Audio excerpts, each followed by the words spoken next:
কৃষ্ণ কৃষ্ণ বান্ধৱ আতয়াই মাতৃসকল বন্ধু বান্ধৱীসকল নমস্কাৰ।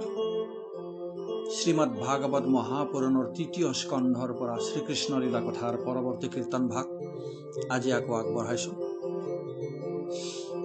শ্ৰীমন্ত শংকৰ হৰি ভকতৰ জনাৰ্দন কল্পতৰু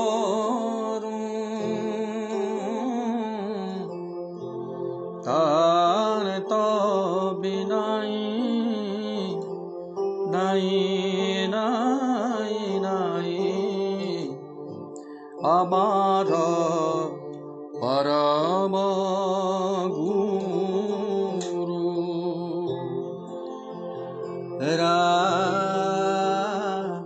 আমাৰ পৰম গুৰু কৃষ্ণ শংকৰ গুৰু হৰে ৰাম ৰাম ৰাম। ঈশ্বৰ প্ৰভুৱে মহামায়া মানে প্ৰকৃতিক লৈ মায়াক লৈ বিশ্ব ব্ৰহ্মাণ্ডখনৰ সৃষ্টি কৰিলে। সপ্তদ্বীপা পৃথিৱী, সপ্তসাগৰ, ওখ ওখ মেৰু পৰ্বতেৰে এই পৃথিৱীখন তেওঁ সৃষ্টি কৰিলে। কিন্তু তেতিয়া সেই পৃথিৱীখন জনশূন্য আছিল। তাৰপিছত কি কৰিলে শুনো আহক। তিনি দেৱৰ সৃষ্টি পদত আছে, এহিমতে ত্ৰিজগত কৰিলা নিৰ্মাণ, নকৰে প্ৰকাশ কিছু জনশূন্য থান, হেন দেখি চিন্তিলন্ত ঈশ্বৰে আপোনে, ভয়লা তাব ক্ষণে তিনি দেৱতী গুণে। এই তিনি জগততো সৃষ্টি কৰিলে স্বৰ্গ মৰ্ত্য পাতালৰ। কিন্তু সেই স্বৰ্গ মৰ্ত্য পাতাল সেইটো সময়ত জনশূন্য আছিলে, কোনো দেৱ কোনো মনুষ্য নাছিল। এইকাৰণে ভগৱন্তই আকৌ চিন্তা কৰিলে। চিন্তা কৰি তেওঁ নিজৰ অৱয়ৱৰ পৰা, তেওঁৰ নিজৰ শৰীৰৰ পৰা তিনিজন দেৱতাৰ উদ্ভৱ কৰাই দিলে। তেওঁৰ পৰাই তিনিটা দেৱতাৰ উদ্ভৱ হ'ল। আৰু কোন কোন সেয়া তেওঁলোকৰ ৰূপৰ বৰ্ণনা কৰিছে, ব্ৰহ্মা, বিষ্ণু, মহেশ্বৰ।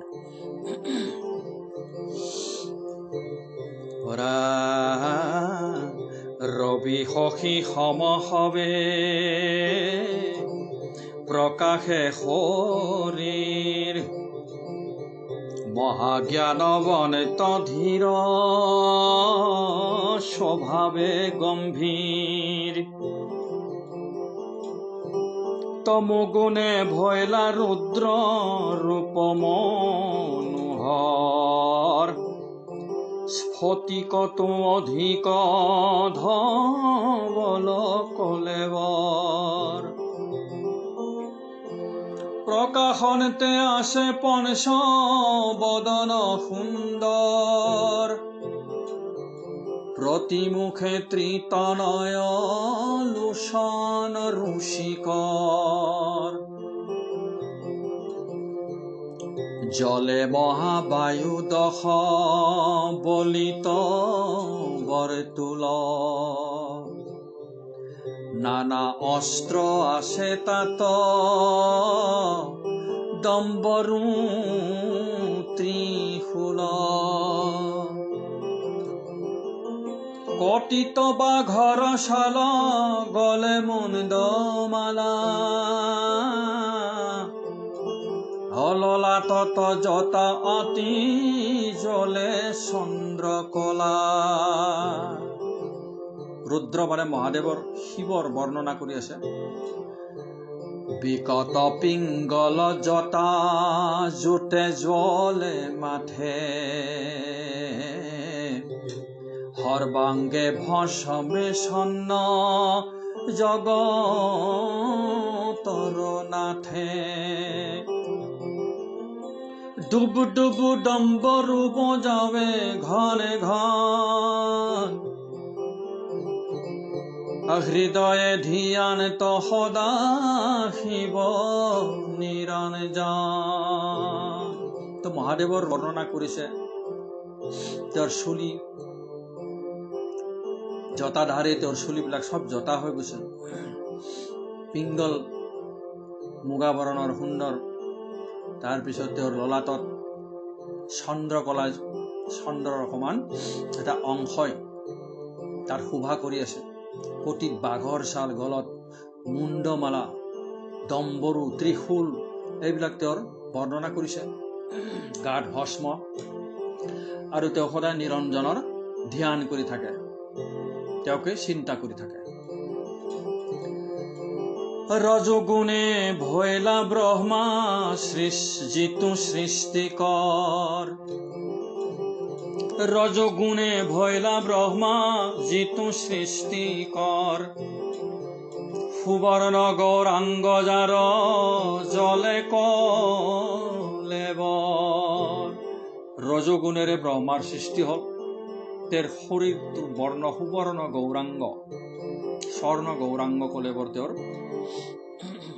তমগুণত ৰুদ্ৰদেৱৰ জন্ম, আৰু এই ৰজগুণেৰে ব্ৰহ্মাৰ জন্ম নহয়, তেওঁৰ গুণেই হ'ল ৰজগুণ আৰু ৰুদ্ৰৰ হ'ল তমগুণ।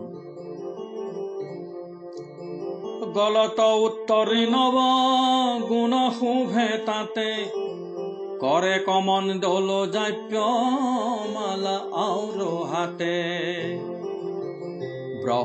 হৃদয়ত ব্ৰহ্মক ধ্যানত অবিচ্ছেদ, মুখে উচ্চাৰণত উচ্চ কৰি সাৰি বেদ। ব্ৰহ্মাৰ ৰূপৰ বৰ্ণনা কৰিছে, তেওঁৰ শুভ্ৰ ৰূপ, ডিঙিত নৱগুণ আৰু চেলেং উত্তৰি, কমণ্ডলু, তাৰপিছত জাপিবলৈ তেওঁৰ মালা,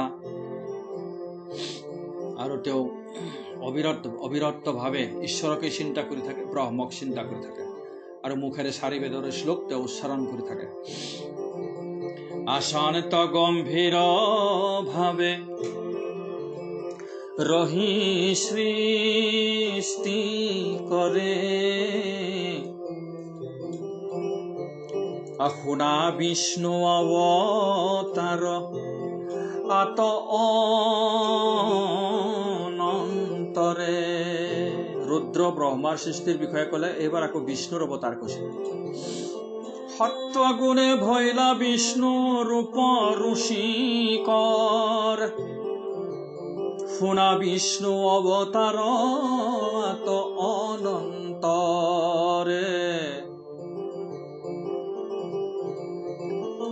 আসন্ত গম্ভীৰ ভাবে ৰহি সৃষ্টি কৰে, শুনা বিষ্ণু অবতাৰ আত অনন্তৰে। সত্ত্বগুণে ভৈলা বিষ্ণু ৰূপ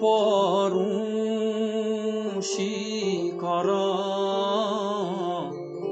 নীল উতপল সম শ্যামক দেৱৰ।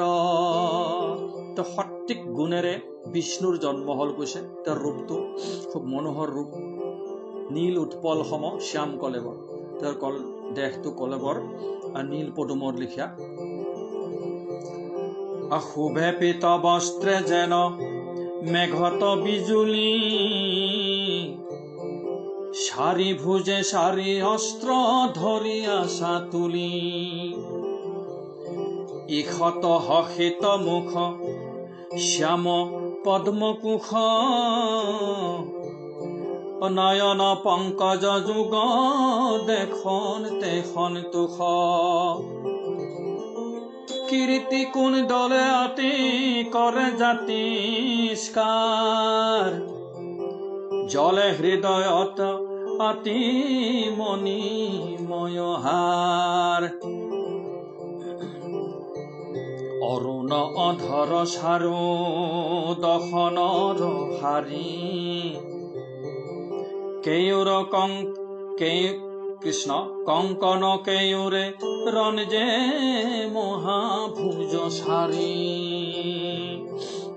তেওঁৰ মানে পীত বস্ত্ৰ যেন মেঘত বিজুলীহে চিকমিকাই, ঠিক তেনেকুৱা ধৰণৰ তেওঁৰ বদনৰ পৰা শৰীৰৰ পৰা পোহৰ উৎপন্ন হৈছে। চাৰিওখন হাতত চাৰিটা অস্ত্ৰ শংখ চক্ৰ গদা পদ্ম, মুখত ঈষৎ হাসি মিচিকীয়া হাঁহি লৈ, মুখখন একদম পদ্মৰ কোষৰ কলিৰ লিখা কোমল উজ্জুৰি। তাৰপিছত তেওঁৰ চকু পদুম ফুলৰ পাহিৰ লিখীয়া, কিৰীতি কুণ্ডল, মূৰত কিৰীতি, তাৰপিছত কাণত কুণ্ডল, হাতত নানা ধৰণৰ তেওঁৰ কেউৰ কংকন, মণিময় হাৰ, এইবিলাক মানে বিষ্ণুৰ বৰ্ণনা কৰিছে। আপাদলম্বিত পঞ্চবৰ্ণ বনমালা, কটিততে পঞ্চৰত্নে প্ৰকাশে মেখলা, পদ পংকজ ৰঞ্জে ৰত্নৰ নূপুৰ। কৃষ্ণ পদ পংকজ ৰঞ্জে ৰত্নৰ নূপুৰ, যাক দৰ্শনে হুৱে মহা দুখ দূৰ। হৰে ভকতৰ ভয় অৰুণ শৰণ, পাতকীয় তৰে যাৰ কৰিয়া কীৰ্তন। তেওঁ ৰত্নৰ মেখলা পিন্ধা বুলি কৈছে, পঞ্চবৰ্ণ বনমালা, তেওঁৰ পদপংকজত ৰত্নৰ নুপুৰ, আৰু সেইবিলাক দেখিয়েই ভকতৰ মহা দুখ দূৰ হৈ যায়। তেওঁৰ অৰুণ চৰণ যুগল চিন্তা কৰিয়ে, অৰুণ চৰণ যুগল দৰ্শন কৰিয়ে ভকতৰ ভয় গুচি যায় আৰু তেওঁলোকৰ ৰাশি ৰাশি পাপ নাইকিয়া হৈ যায় কৈছে। যাৰ ক্ৰীড়া বস্তু ইটো তিনি জগত, হেহি হৰি সত্ব গুণে ভৈলন তবে কত। এই তিনিও জগতখন তেওঁ নিজৰ আত্মবিনোদনৰ কাৰণেহে সৃষ্টি কৰিছে। যাৰ ক্ৰীড়া বস্তু বুলি কৈছে, এই তিনিওখন জগত তেওঁৰ একচুৱেলি খেলৰহে বস্তু, তেওঁ তাতে আনন্দ পায়। আৰু সেইজন বিষ্ণুৱে সত্যগুণত, সেইজন হৰিয়েই সত্যগুণে বিষ্ণু ৰূপত অৱতাৰ লৈছে কৈছে। এহিমতে ভৈলা তিনি গুণে তিনি দেৱ, নকৰন্ত এক সম্ভাষণ কাকো কেৱ। মই বৰ তিনি, মই বৰ তিনি, আসন তৰহি তথা, কাৰো কেৱে কাণ পাতি নুশুনন্ত কথা। তো তিনিওটা দিব্য ৰূপ ধৰি প্ৰকাশিত হ'ল ঈশ্বৰৰ পৰাই, ব্ৰহ্মা বিষ্ণু মহেশ্বৰ। কিন্তু তেওঁলোকে ওচৰে পাজৰে আছে, তিনিওটা একেলগে আছে ওচৰে পাজৰে, কিন্তু তিনিও মানে মই বৰ ভাৱত কোনো কাকো মাত দিয়া নাই বুলি কৈছে, কোনো কাৰো কথা শুনা নাই। অ মই বৰ বুনিয়া তিনিও দৰ্প কৰে, তিনিৰো দেখিয়া ভাৱ শাসন ত ঈশ্বৰে। মই বৰ ভাৱ তেওঁলোকৰ মনত, মইহে ডাঙৰ, মইহে ডাঙৰ, এনেকুৱা ধৰণৰ ভাৱ দৰ্পত কৰি তেওঁলোকে তিনিও পৰস্পৰে পৰস্পৰক মাত দিয়া নাই। আৰু তেওঁলোকৰ অৱস্থা দেখি বিষ্ণুৱে হাঁহিছে, ভগৱন্তই হাঁহিছে। ৰাম শুনা মহাভাগৱত পদ, শুনা সৰ্বজন, জল বুদু বুদু যেন থিৰ জীৱন। কেতিক্ষণে পৰে প্ৰাণ তাৰো নাহি থিতি, অদ্যাপি নপূজে ঘোৰ মৰণ ভীতি। আগতে নেদেখা কেনে দুষ্মহ মৰণ, সত্তৰে কৃষ্ণৰ পাৱে পখিও শৰণ। কৃষ্ণ জয় গুৰু শংকৰ।